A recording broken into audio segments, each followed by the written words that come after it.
कुराडीला जाण्यापेक्षा हा आवाज करायला सर जर तुला गाण्याचं कसं बी जाऊ कडे तसं काय नाही आवाज नाही करायला विचारावं. पालखी मार्ग ती काय ती लवळ मध्ये निघतोय डायरेक्ट हा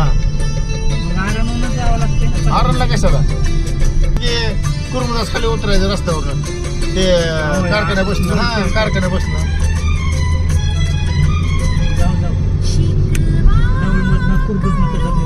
हा हा नाही चिकन नाही कारखान्यात नाही लागू.